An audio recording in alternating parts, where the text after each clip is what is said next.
Shalom, shalom, meus queridos, que o Senhor te abençoe preciosamente neste dia. Que o Espírito de Deus continue te dando entendimento para que você entenda mais uma palavra de Deus. Queridos, o tema hoje é um tema muito importante. Estarei falando sobre comportamentos que revelam feridas.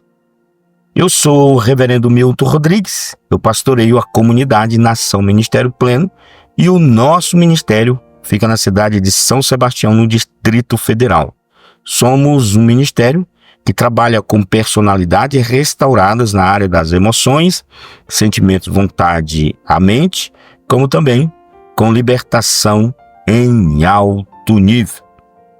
Então, amados, para falar do tema comportamentos que revelam feridas, eu gostaria de ler um texto bíblico que está em Salmos, de número 107, versículo de número 20. Depois, Salmos 147, versículo de número 3. O primeiro texto diz: Ele enviou a sua palavra e os curou e os livrou da morte. E Salmo 147, versículo 3 diz: Só Ele cura os de coração quebrantado e cura das suas feridas. Então, amados, esse tema é um tema importante. Gostaria de pedir a sua atenção e a sua meditação para que você entenda o que eu vou estar aqui trazendo para você. Queridos, as seguintes ocorrências e comportamentos são indicativas de feridas na alma. Veja quais as que correspondem à sua situação. Lembra-se de um trauma ou um susto ocorrido na infância e que, ao pensar nele, lhe provoca ansiedade, dor, nojo, vontade de chorar ou fugir? Considera que sofreu abandono, desprezo, falta de afeto? Teve um mau relacionamento com seus pais? Foi abusado ou violentado sexualmente? Por quem? Estupro físico ou psicológico? De um olhar indevido por parte de quem se espera proteção? Sente-se confuso, inseguro ou culpado? Isso pode ser fruto de pais inseguros na disciplina, no afeto e por molestação quando criança. É ciumento ou vive em tristeza permanente? Pensa que o mundo está contra si? Mania de perseguição? Ou masturba-se compulsivamente? Toda violência produz opressão na alma, uma dor moral que vem dos sentimentos machucados. Essas feridas doem muito mais do que as dores físicas. Mesmo esquecendo-se ou estando no inconsciente, na concepção, na gestação e na primeira infância, o nosso comportamento revela que fomos feridos. Em Atos capítulo 10, versículo 38, vemos que Jesus curou os oprimidos do diabo. Sua ação na alma foi a cura destas feridas. Geralmente a pessoa ferida se nega a contar ou expressar as coisas mais dolorosas da sua vida. Mas a casa precisa ser totalmente limpa, ou seja, pelo perdão, pela renúncia de tudo e pela expulsão de demônios. Para o Espírito Santo assim vir habitar. A dor causada por quem nos feriu em nossa alma chama-se amargura e ela nos perturba, isto é, causa em nós ansiedade, dando inapetência ou gula e insônia. Então, amados, a ansiedade, por sua vez, gera depressão. A Escritura nos diz que a amargura ainda contamina quem convive conosco. Olha o que diz Hebreus capítulo 12, versículo 15. Tendo cuidado de que ninguém se prive da graça de Deus e de que nenhuma raiz de amargura brotando vos perturbe e por ela muitos se contaminam. Agora, amados, eu gostaria de falar das grandes feridas na alma. Meus amados e queridos, as feridas mais profundas normalmente são feitas pelos mais próximos de nós: pais, filhos, marido, mulher, um grande amigo. São elas as feridas. Rejeição é o sentimento de que não somos amados, bem-vindos. Resulta em autopiedade, inferioridade, agressividade, ideia de que todos conspiram contra nós. A rejeição tem as seguintes possíveis raízes. Rejeição, por exemplo, no ventre, pelos pais, por ser fruto de um estupro, desprezo, tentativa de aborto, medo e etc. Amados, é a pior ferida. Gera tristeza sem a pessoa saber por quê e ocorre pela revolta da mãe, que se transfere ao filho. Pode também decorrer do que a grávida passa para o inconsciente do feto. Quando diz: não quero que você nasça, você não é bem-vindo, você não vai adaptar-se ao mundo, ninguém vai gostar de você, e assim por diante. Queridos, o diabo acha-se no direito de adotar toda criança rejeitada pelos pais. Então tenha muito cuidado se você passou por isso ou está passando pela ferida da rejeição.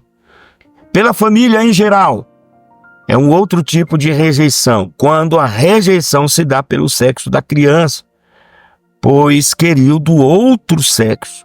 Por situação financeira, a criança veio numa hora em que a família passava por aperto financeiro, por razão de uma ocupação excessiva dos pais, ou ainda por sua indiferença, não elogiando, não incentivando a criança. Também temos a rejeição na escola. Professores injustos, críticos, com palavras destruidoras, humilhações de colegas por apelidos, pobreza, cor, deficiências físicas. Também tem a rejeição na igreja. Infelizmente, por dons, a pessoa sobressai-se e desperta inveja por suas ideias ou por classe social e às vezes até por raça. Também nós temos a rejeição por compromisso desfeito, noivado que foi corrompido, abandono do cônjuge e divórcio. Tem também a autorrejeição. Neste caso, a própria pessoa rejeita-se a si mesma, achando-se incompetente, incapaz, feia e etc. Nesta ferida, o principal agente é o diabo, que faz a pessoa acreditar nessas mentiras. A autorrejeição gera a incapacidade de a pessoa aceitar-se como é, amar e sentir-se amada.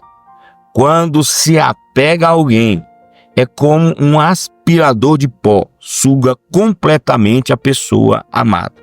Também temos a rejeição por abuso sexual. Amados, envolve principalmente na infância, ok? E na adolescência. O ato sexual forçado ou mesmo um toque nas genitais da pessoa. E ocorre ainda apenas pela tentativa, sem que nada realmente tenha ocorrido ou acontecido. Quando feito pelo pai ou mãe, pelo padrasto ou madrasta, tio ou tia, irmão ou irmã, avô ou até mesmo avó. O abuso é também incesto.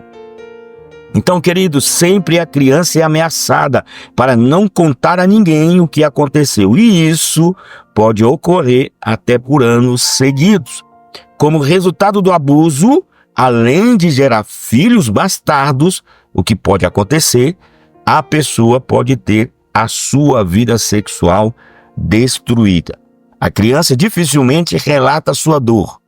Ela fica passiva, não consegue reagir ou pode tornar-se agressivo, pelo ódio que nela se instala, podendo até fazer com outros aquilo que lhe deu tanta raiva, como se fosse uma vingança. O abusado torna-se abusador.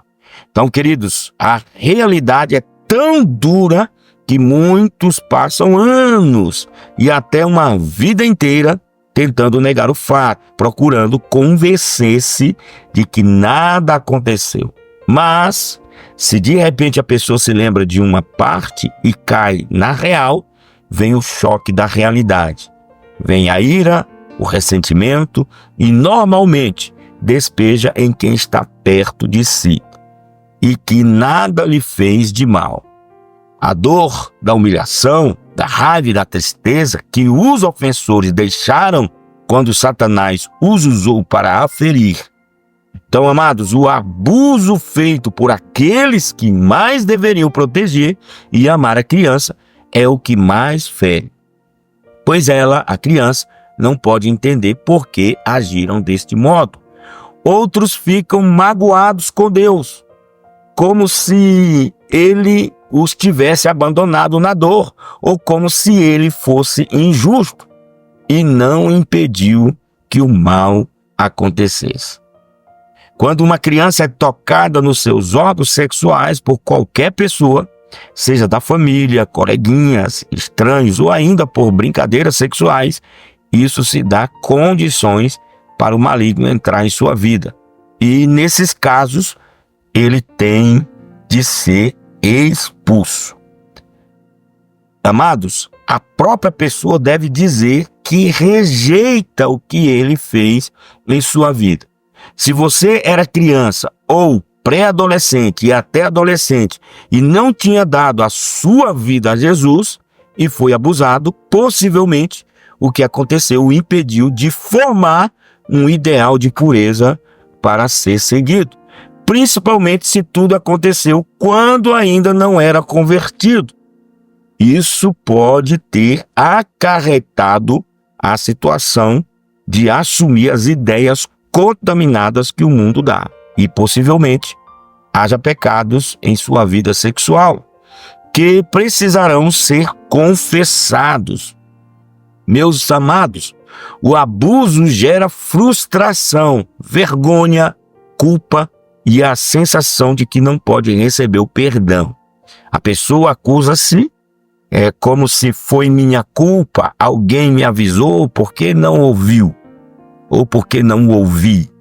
Outra consequência é um nojo pelo corpo ou pelo sexo legítimo, pois tem a sensação de sujeira. Isso leva a um desequilíbrio na vida conjugal e à passividade. Outros ficam agressivos e pervertidos com uma postura de vingança. Também tem a violência física, que ocorre quando os pais confundem violência com disciplina, espancamento, ou quando a disciplina é aplicada de maneira injusta, excessiva ou aplicada em quem não era culpado. Suas consequências são, por exemplo, medo, inferioridade, insegurança, revolta, agressividade, culpa e até ódio. Também temos a violência verbal. É o caso de palavras de morte, insultos, pragas, xingatórios e frases destruidoras, ditas para uma criança ou adolescente, crendo que aquilo é verdade. Ela procura então preencher o seu vazio interior com alguma coisa, como drogas e álcool. Essas palavras dão também direito ao inimigo de agir. Culpa por algo nunca confessado a Deus, nem a quem ofendeu. É uma acusação constante do inimigo para destruir e pode levar à loucura, à depressão, ao medo. Quando já foi confessado, trata-se de uma falsa culpa. Também temos a rejeição por falta de afeto, principalmente dos pais ou por abandono, indo de casa em casa ou a um orfanato. Ocorre também por falta de companheirismo, gerando isolamento, solidão, depressão insegurança. Geralmente, a pessoa ferida se nega a contar ou expressar as coisas mais dolorosas da sua vida. Mas a casa precisa ser totalmente limpa pelo perdão, pela renúncia de tudo e expulsão de demônios, para que o Espírito Santo venha a habitar. Também temos a rejeição por falta do pai em casa. É o pai que determina o comportamento dos filhos na sua identidade sexual e sua autoimagem. A ausência do pai resulta em falta de estímulo, de ânimo, um grande vazio, sentimentos de culpa, inferioridade e, em consequência, muitas pessoas não se aceitam, congelam as emoções, iniciam na homossexualidade, lesbianismo por carência afetiva ou até mesmo o ódio. Raiva e ódio, resultado da traição do cônjuge ou ainda de um amigo. Perdas de bens ou a morte de pessoas queridas, ficando um vazio profundo. Também nós temos a oração de determinação. Quero aqui trazer para você este tipo de oração. Disponha-se a libertar-se de quaisquer feridas em sua alma. Ore assim: Pai Santo, eu venho à tua presença para agradecer-te pela cura que tenho direito em teu nome. Confesso que estou amargurado, triste e atraído, debaixo de verdugos atormentadores. Perdão, Senhor, por ter aceitado esses sentimentos em minha alma. Determino que quero ser curado para o meu próprio bem. Preciso da tua força, ó Espírito Santo, e da tua graça, para hoje eu liberar perdão a quem me magoou, me ofendeu, me decepcionou, me rejeitou e me injustiçou. Rejeito todo ataque de Satanás e de seus verdugos com os pecados de rancor, ira, ódio, mágoa, impaciência, culpa, desânimo, indiferença, passividade, amargura, isolamento, falta de perdão. Cubro-me agora, Senhor, com o sangue de Jesus e declaro que quero receber a tua cura no nome do meu Salvador. Amém. Agora, amados, como tratar as feridas? É preciso voltar para o momento em que ocorreu a ferida. No lugar da dor, da vergonha, é preciso trazer à memória o que pode dar esperança, como está lá em Lamentações, capítulo 3, versículo 21. Para que aconteça a cura, e quando não lembramos, o Espírito Santo poderá trazer fatos esquecidos se lhe pedirmos, para que assim haja a cura de todas as feridas, desde a concepção. Portanto, para haver cura, é preciso admitir que houve feridas no passado, levando essa dor a Jesus. E a pessoa deve expressar o que aconteceu, aceitando ainda a sua responsabilidade. Se contribuiu em parte ou não, ou se foi só vítima, desistindo da autocompaixão. Atentar para os seguintes pontos. Preciso lembrar quem causou essas feridas, ocorridas desde a concepção, citando nome por nome, decidindo perdoar essas pessoas. Este é o poder de ligar e desligar. Não há limite no perdão de Deus e, portanto, assim devemos perdoar, por mais séria que tenha sido a ação contra nós. Efésios capítulo 4, versículo 32 está escrito: perdoando-vos uns aos outros, como também Deus em Cristo nos perdoou. Então, amados, perdoar. Temos que perdoar os outros, como está em Mateus 6, 14, 15. E a nós mesmos. O perdão é o único caminho para a nossa cura. O perdão tira a sentença de sermos atormentados por verdugos e por enfermidades, como está em Mateus 18, 34, 35. Devemos liberar perdão até mesmo para quem nos feriu, mas já é falecido. Vejamos Deus moldando o nosso caráter ao recusarmos a vingança. Ainda também podemos ter mágoas contra Deus, rebelando-nos com fatos e como a morte de um ente querido e atribuindo erros e injustiça a Deus. O perdão não é um sentimento nem uma opção, é uma ordem. Perdoai, como está em Marcos 11:25, nem a oferta a Deus é aceita sem o perdão, como está em Mateus 5:23-24. E com a medida que medirdes, vos medirão também. Mateus capítulo 7, versículo 2. A nossa parte, amados, é querer perdoar e obedecer. A parte do Espírito Santo é nos capacitar e dar forças para que ninguém fique preso no mundo espiritual. Como confissões, o consultório de Deus está aberto sempre. Lá podemos chorar, não engolir como muitos já fizeram. Cada um decide entrar na hora em que quer, sempre que foi ferido, e dizer: Senhor, quero entrar no teu consultório. Então eu quero aqui ilustrar o ato de perdoar. Imagine uma corda sendo puxada, numa de suas pontas por duas pessoas, e na outra ponta por duas outras pessoas.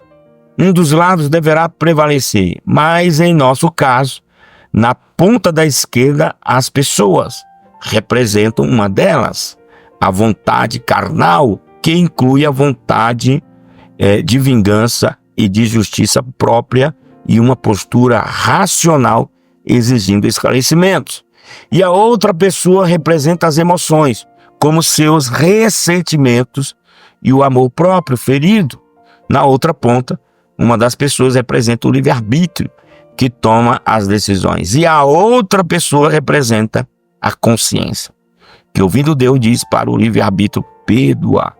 Cada ponta puxa para o seu lado. Há uma luta para prevalecer. A ponta da esquerda representa toda a alma contaminada com a sua vontade carnal e suas emoções feridas, que não querem perdoar. A ponta da direita representa o livre-arbítrio, que, assessorado pela consciência, pode tomar a decisão de perdoar. Quando se ministra o perdão coletivamente, podemos encenar esta cena diante de todos, como recurso visual bastante comunicativo para evidenciar o que acontece no interior da pessoa que está diante da decisão de perdoar. Neste caso, se você está dirigindo essa ministração, apresente-se como fazendo o papel do Espírito Santo e fale a ponta da direita para perdoar. Então a consciência ouve a voz do Espírito e diz ao livre-arbítrio para decidir perdoar. E ele declara: eu perdoo. E a corda é arrastada totalmente para a direita, vencendo a disputa. É realmente uma luta entre as duas partes, pois a carne não quer perdoar, a área das emoções está cheia de mágoas e a vontade carnal deseja a vingança, estando ainda com muita raiva, com dó de si mesmo, com inveja, com ódio, com nojo, com vergonha, com sentimento de injustiça. Se, porém, amados, a consciência ouvir o Espírito Santo, mesmo sabendo de tudo isso, vai orientar o livre-arbítrio para liberar o perdão.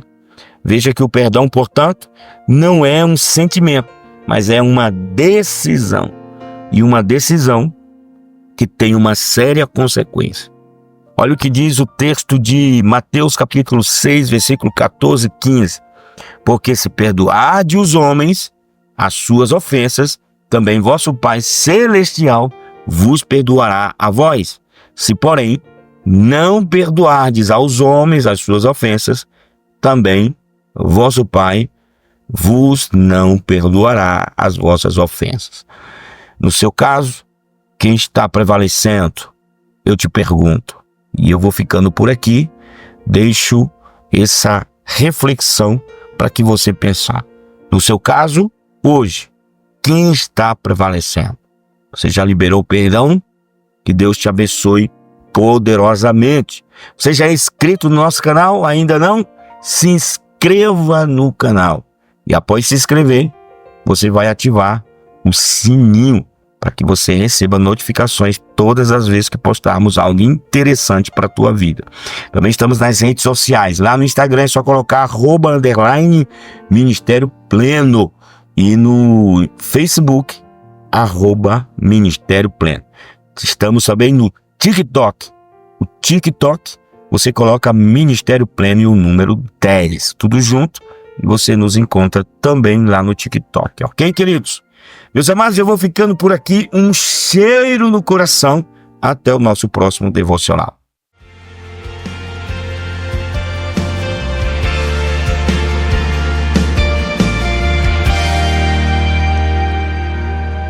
Jesus, o teu nome tem poder para fazer o inferno inteiro recuar.